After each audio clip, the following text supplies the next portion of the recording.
Hi guys, and welcome to this Let's Revisit Dead State Reanimated.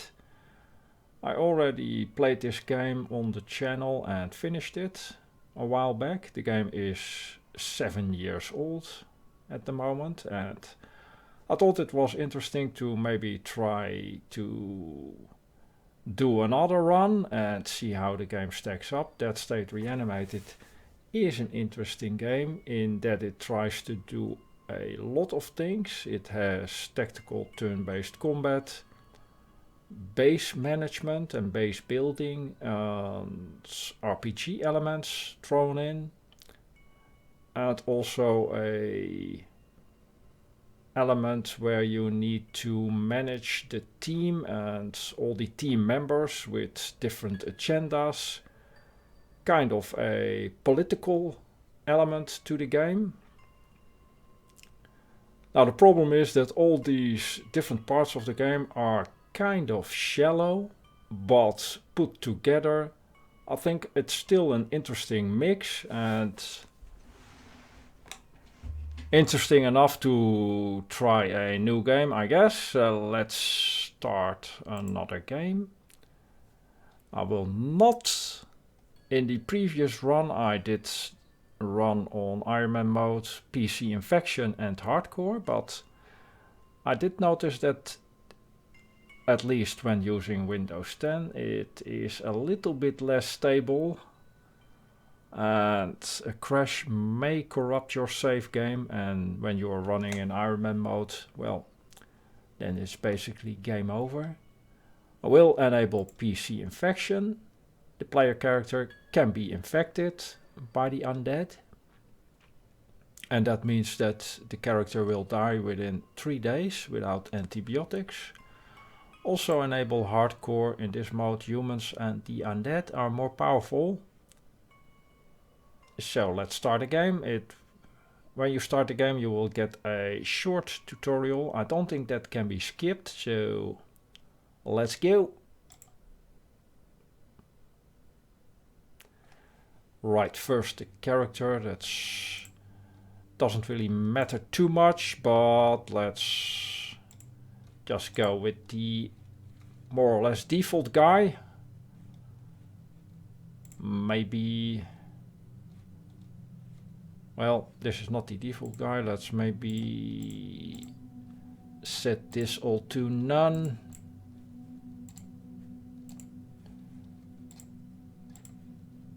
Add some scars, maybe wrinkles,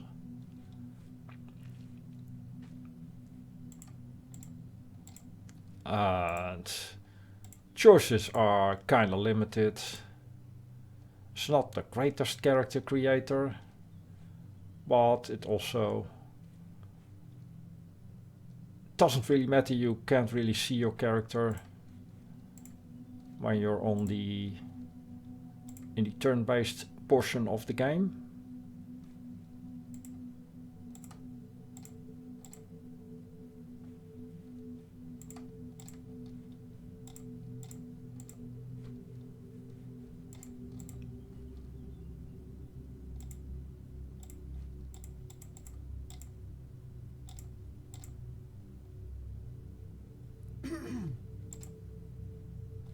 Something like that maybe. And John Smith, that's also fine. Let's build a custom character. Strength will be at 4. This will determine carry weight and contributes to melee damage. Agility, that determines the evasion and action points, and I want this character to be able to do a lot. So max out agility. Vigor determines hit points and additional armor class points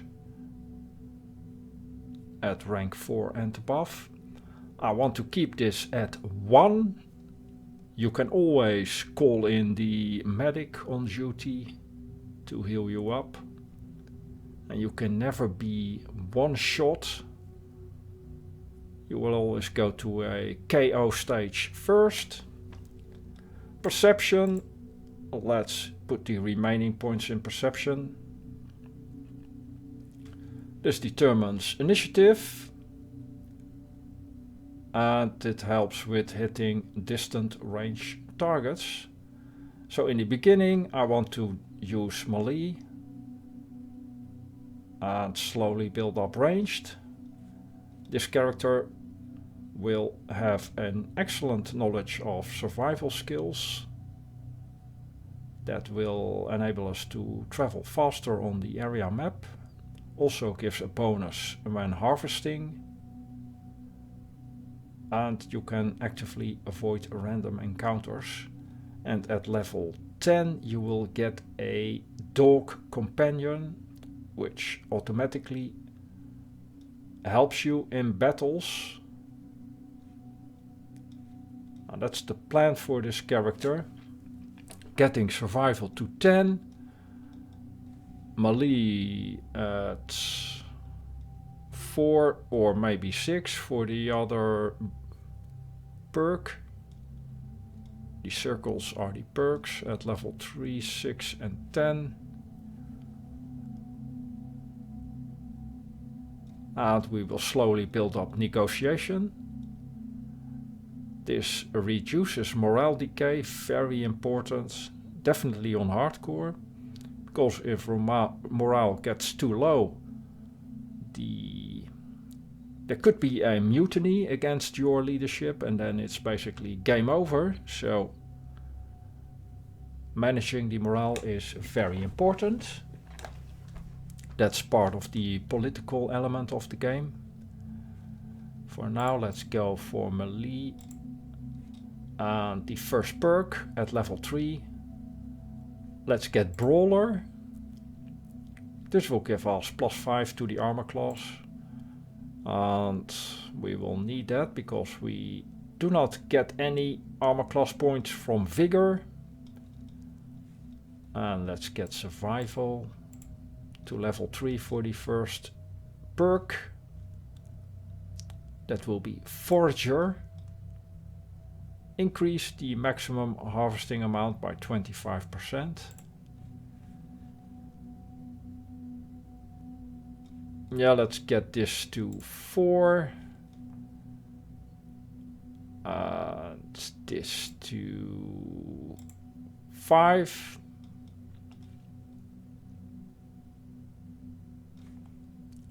And that will be John Smith. So in the beginning, melee, helpful against the undead.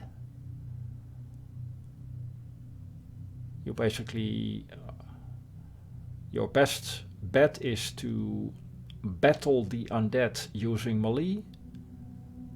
Because you don't want to create too much noise that will attract more undead. And save the ranged options for the humans, the human enemies. Soldiers and bandits and so on. And get survival to 10. Build up negotiation and ranged slowly. And also perception needs to be a little bit higher for range to be actually useful. That's John Smith. Action points 12. Very good. Let's go with the tutorial.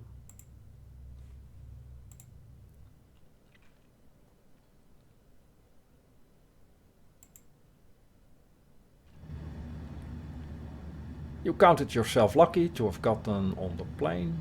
There had been rumors of some kind of pandemic rapidly spreading across the world. And people have been starting to get nervous, flights were getting overbooked, delayed repeatedly, or outright cancelled, but you were in the air buckled safely in your seat, enduring some light turbulence as you idly watched a newscast on the current world crisis. And then you heard a commotion from the front. Someone had staggered on the plane, you heard them struggling with their luggage, and that wet hacking cough for most of the flight. After the cough stopped, something started to happen up front. You hear the flight attendant scream and utter chaos break out in the front. People jumped out of their seats to try to help, but it only seemed to cause the situation to get worse. There was screaming, yelling for help, and the distant sound of someone banging on the cockpit. Then the horrible feeling of your stomach dropping as the plane tilted downwards. The scattered thoughts that accompany a fear of death. An awful cacophony of metal and earth twisting around each other filled your ears. And then there was only darkness and fire.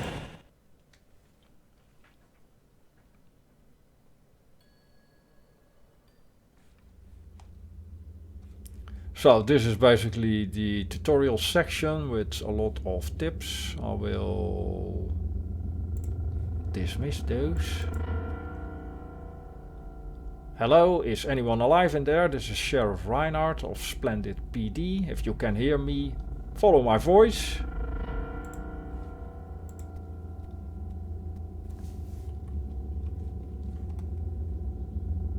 Well, let's get a weapon. We're trying to put out the fire to get to you. Keep following my voice. Look for something to defend yourself with, and whatever you do, stay away from the other passengers. Right, let's get that weapon. Aluminum bat, very good.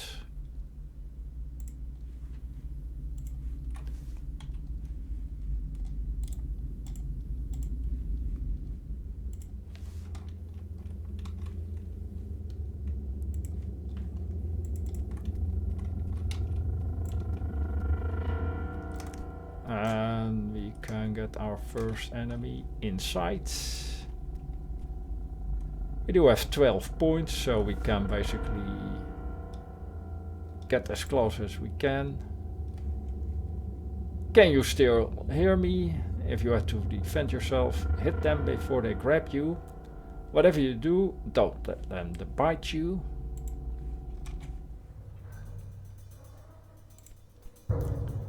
And we still have enough for one hit.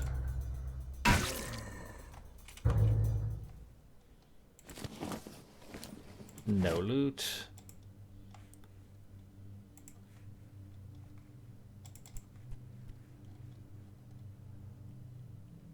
We've got the fire out down here, but the fire is out of control back there. It's going to explode. Run.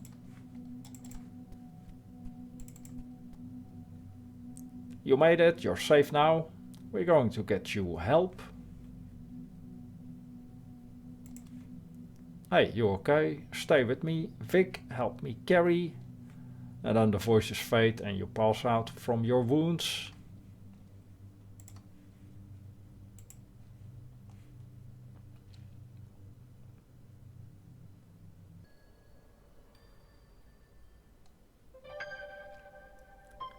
You wake up to the sound of people arguing, your body is stiff and you can smell the unmistakable scent of rubbing alcohol. You feel like you've been sleeping off a horrible fever. The last thing you remember is the plane going down. Food? Who cares about food when we've got a huge hole in that fence? If we don't fix it, they're going to walk right in here. I know, but who's going to risk going out there? Me? You? Joel? I suppose I should be the one to go, being a cop and all. Kinda be nice if someone was watching my back though. Not my Renee, that's for damn sure. Let's not panic yet, alright? So, who are you people? Ease up. Easy, I realize you have no idea why you're here right now, but you're safe. You're in the basement of a school. I'm Davis. This is Anita.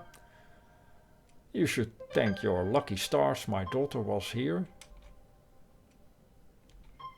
That's Renee, Anita's daughter. Hi, good to see you're up finally. Behind her is Elaine, she's still recovering. And that's Joel. I'm Joel, Officer Joel. I guess technically that would be Officer Oswald. But you can call me Joel, heck. Any of those will do. Okay. Nice to meet you all. Now can someone tell me what's happening? Do you remember the plane crash? Yeah, I wish I'd never gotten on that flight. I'm sorry, there were only a few survivors. Between the wreckage and the, well, it was amazing that we were able to find anyone alive out there.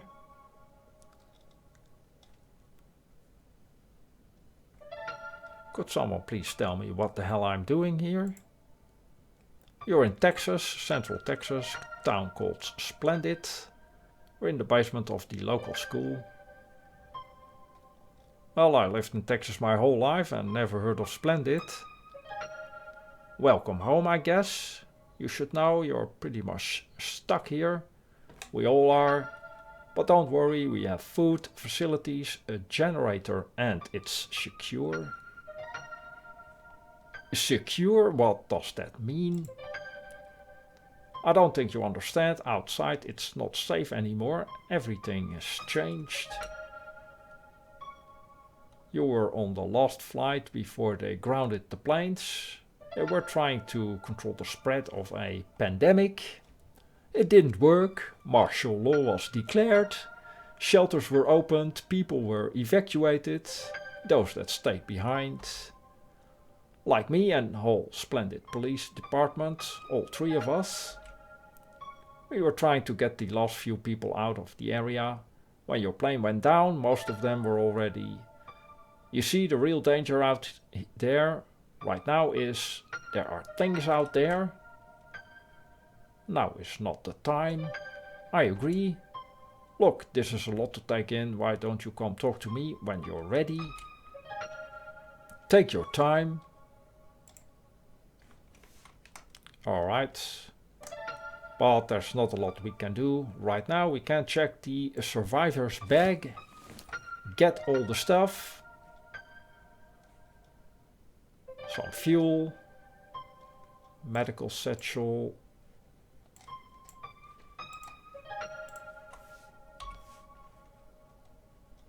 Which we can load with bandages. And here you can check some of the items, and for example the candles promotes morale, so very important, because morale is one of the things that will decide if you lose the game or not. If it gets too low, there will be a mutiny against your leadership. And then it's game over. Right, let's talk to Davis. Think you're up talking about our situation now? Sure. Good, I'll get the others. What I'm about to tell you is going to be difficult to believe. In fact, it's hard to accept, even when you've seen it with your own eyes. I'll say, well, I don't know if anything can shock me anymore. Let me explain. The illness that was going around, it doesn't just kill or make people lose their mind. It might not even be a virus. It's the end of the world. We don't know that. Get to the point already. Well, please just tell me. The dead are coming back to life. Not all of them, but people that are bit or killed by them. They seek out and attack the living. From what we know, it's not just here. It's everywhere, all over the world. I see. I mean, it's difficult to believe. Okay, what are our options? We don't know how long we're going to be here, and the basement isn't really a long-term solution. We've got enough food to last us another week or so. But we're going to need to secure the entire school. Now, what do we need to do to make that happen?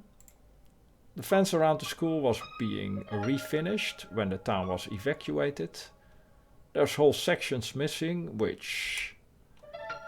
I've seen what's out there. We're not safe if those things find out we're inside. If you want to move into the school upstairs, we're going to have to finish that fence. It's not completely down. With the proper supplies, we can fix it in a day. We can't get very far. We drained the fuel in the cars to power the generator. So there are cars, but the fuel is needed for the generator. There's a hardware store over in Lano. It's a bit of a walk, but it's our best bet. You're going to want to bring back a toolbox and as many spare parts as you can. Getting that fence up is our only option. I know this is a lot to ask, especially given all you've been through, but we really don't have a choice. Wait, just the two of us, Joel and me, that is. There's strength in numbers, someone else has to come. We're going to need someone to stay here and help me secure the windows and doors upstairs, but I can't volunteer anyone else. Don't even think about taking my Renee, there's no way I'm letting my little girl go out there. Well, I can take care of myself. And what if someone gets hurt? I'm the only one here with any medical training. Take me if you have to. I don't want to have to fight, but you don't drive a big rig for 10 years without learning how to bust some heads. Apparently. Oh no, you don't. If anything happened to you, well, we need a medic, I guess. Renee is coming with us. If anything happens to her, I'm holding you personally responsible. Understand? Sure. Okay, it's decided then. You three go to the hardware store in Lano and get a toolbox and all the parts you can carry. We will secure the school's first floor while you're gone. Understood. Let's go.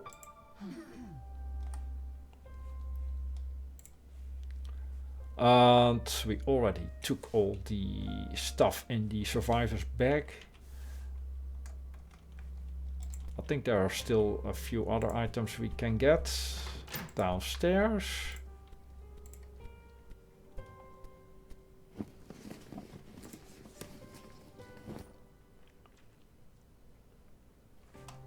Some food items.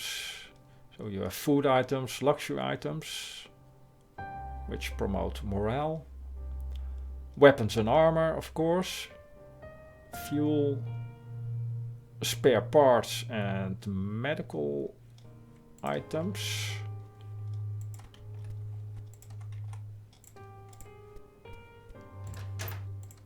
Nothing here.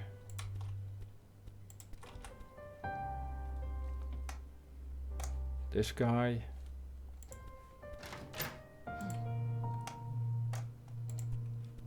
Nothing there, right.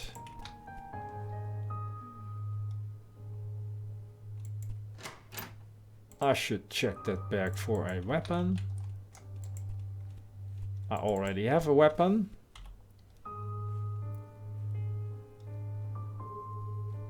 Well, it would be nice to get a hammer. I think that's the best starting weapon for melee.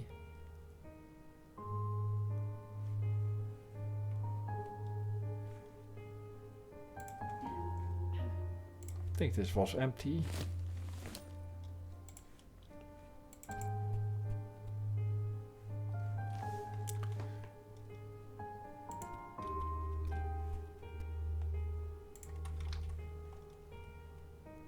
Plenty of storage space. We can store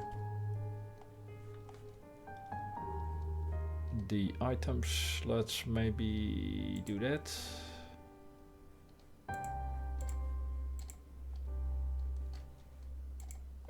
Put them in storage. Keep the medical bag and one of the weapons. This requires strength 6. A knife is not that useful against the undead.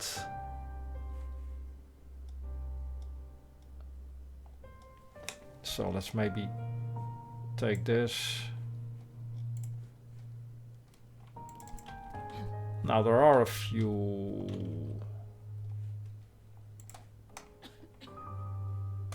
items we can just pick up, put in storage. Few luxury items and food items. Might as well get them all.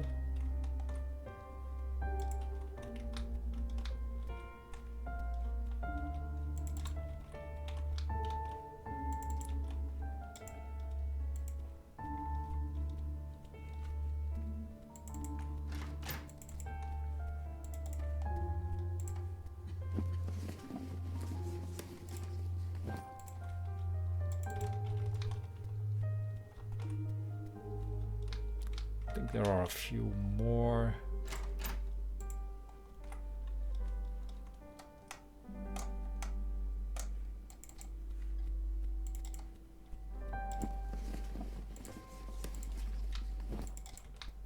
Basically free stuff that you can put in storage. A library with computers. I wonder if any of those computers work. We'll check that out later.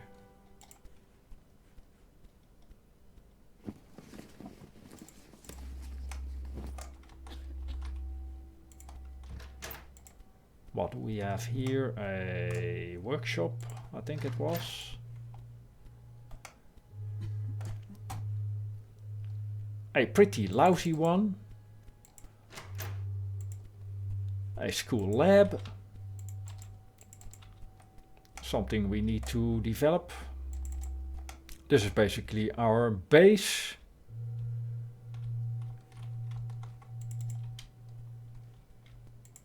That we need to build up. Let's check out the outside area. I think there's also a few items we can collect. Now, I am of course familiar with the game because I already finished it in the past. But I do not really remember the locations and where to get stuff, so.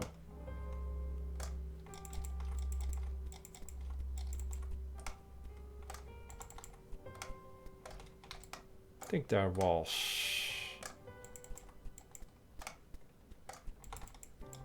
something here.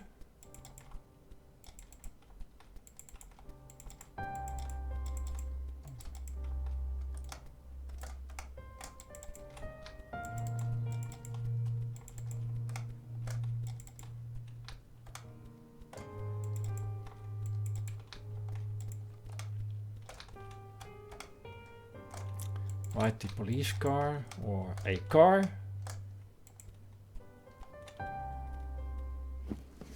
With some fuel, useful for the generator.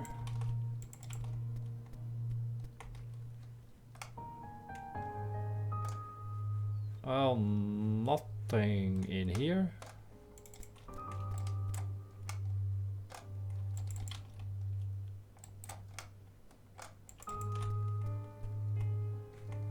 This is the well. I think we can repair that.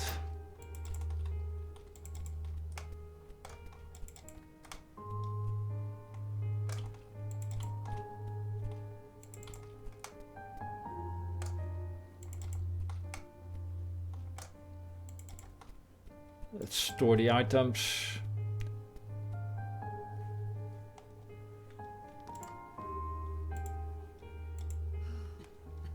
It will keep the codeine. Can load that in the medical satchel. Counts as 3 charges. Not sure how useful it is to have a medical item on a character that Doesn't have any medical skill. And what we also can do before we go out is talk to the people we met. How's your head? It's fine. I did the best I could. Thanks, I'm grateful. It was nothing. Well, it was. You're pretty beat up. But I'm just glad I could help. You're too young to be a doctor. Are you studying medicine? Not quite. I'm training to be a doctor. I was finishing up another semester of vet school when Mom... Wait, you're not a doctor? Yeah, a veterinary medicine actually. I'm not really trained on humans. I keep telling people that, but they keep treating me like a doctor and it's terrifying. Good to know. See you later. And we missed a bunch of items here.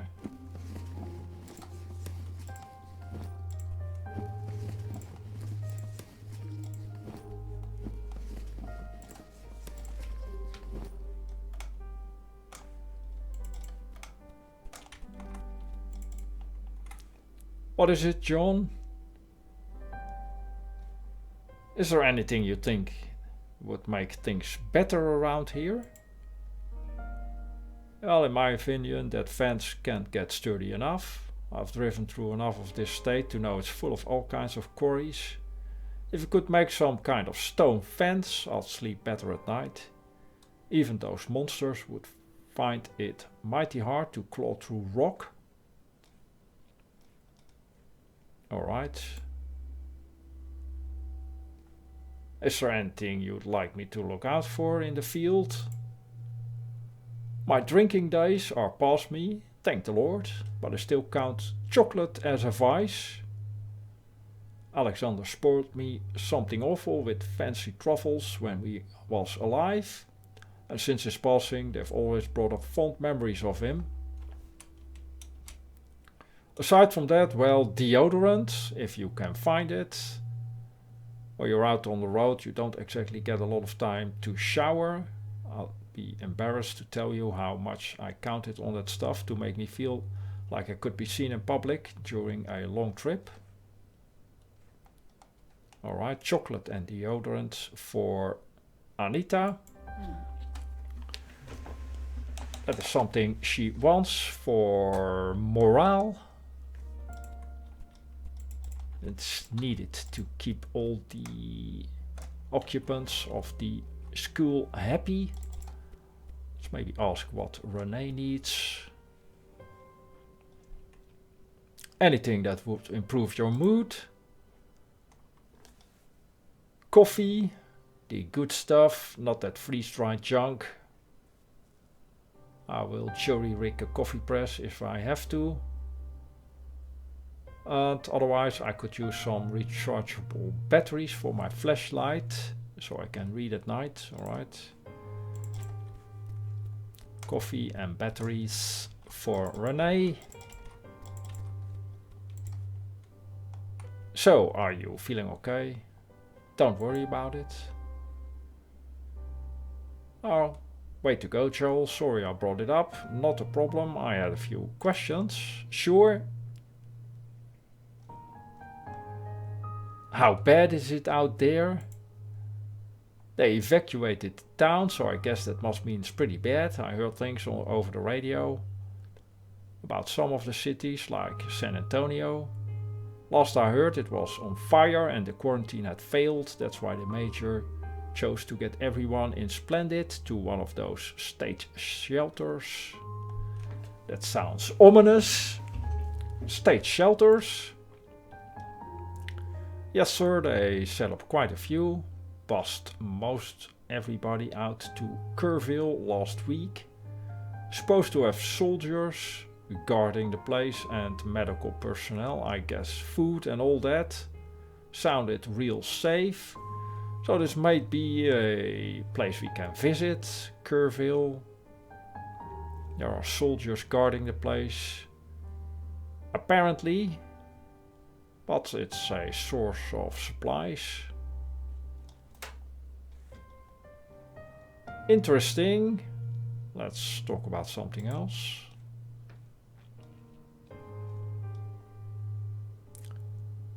What do you think would make this place better?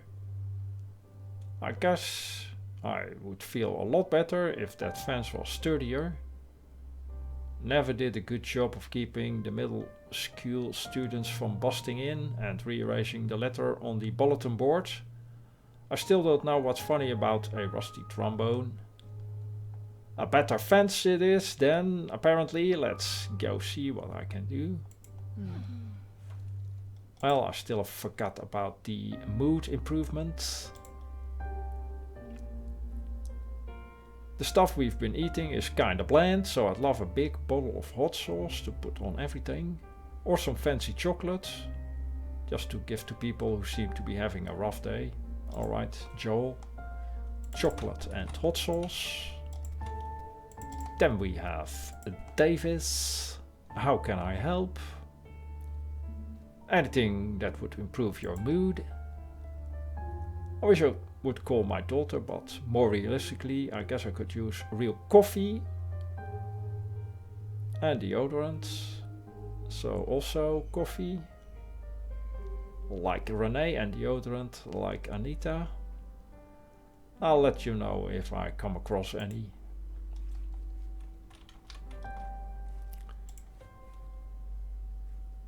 And here it doesn't have a suggestion about how to make the settlement better. Well, how should we improve this place? Well, I can think of a couple of things, but most of all, people will be happier if they feel safe. Though it might be important for you to ask around and see what the others want. Keeping the school stocked with food, fuel, medical supplies, creature comforts and other items would go a long way around here.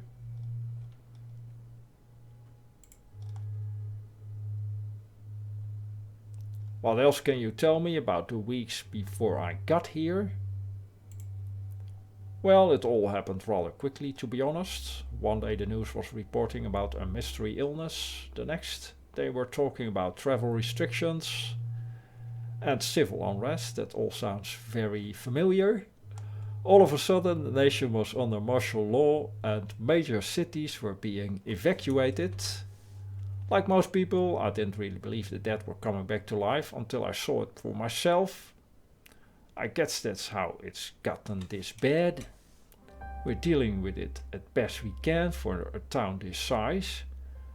I'd like to hope the rest of the world is doing the same.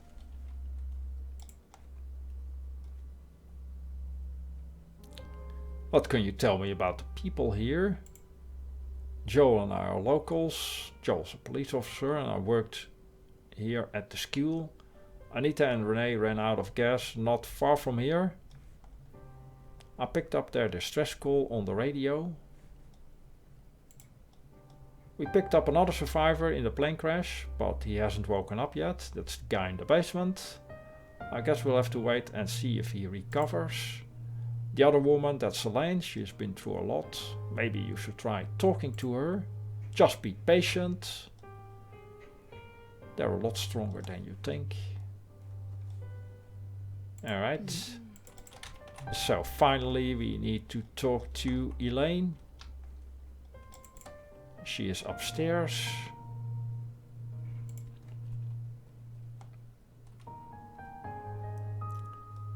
It's all my fault.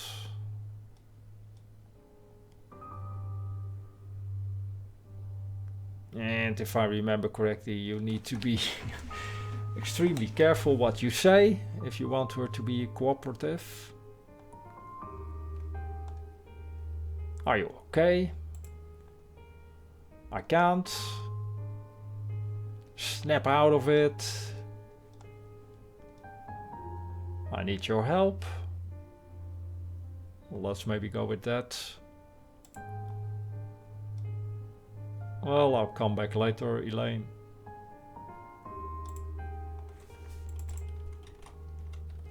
And meanwhile, get the stuff in the lockers.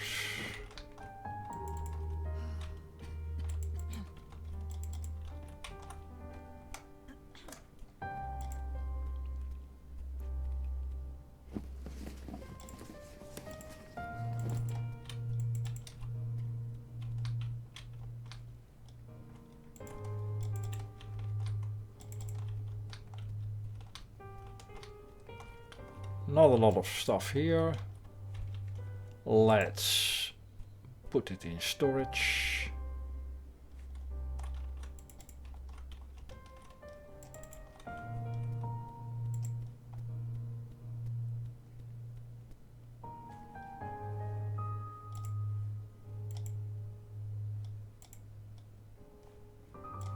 Keep the knife maybe, and keep the flashback energy drink. Cures fatigue when used. Might be useful to have on hand. And I guess that's it for the preparations. Now we need to, well, there's still the radio. I think that can give you hints about new locations.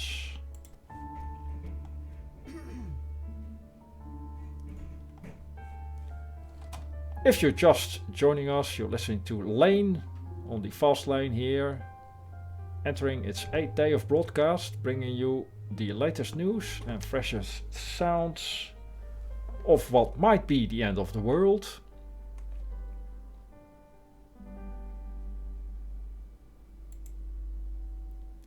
Now to some serious business. I've got a report on the emergency system and it's very important. Pay very close attention to this. This is a bulletin straight from the Federal Emergency Management Agency. And you know me, I'm not a serious guy, but this might just save your life. According to this, let me read this part, antibiotics taken daily will control but not cure the infection. Infected individuals that take daily doses of antibiotics will not show any symptoms nor progression of the disease. So, if you're listening to me and you know how to get antibiotics, I highly advise you to keep a stash on hand for emergencies. It just might save your life. I repeat. So that's something else we need to make sure to have in stock. Antibiotics. Right now, I think we are ready to go. Sort of. With Renee and Joel to get the toolbox and the parts. And that will be in the next episode. For now, I'll make a cut here. Thanks for watching. See you in the next one.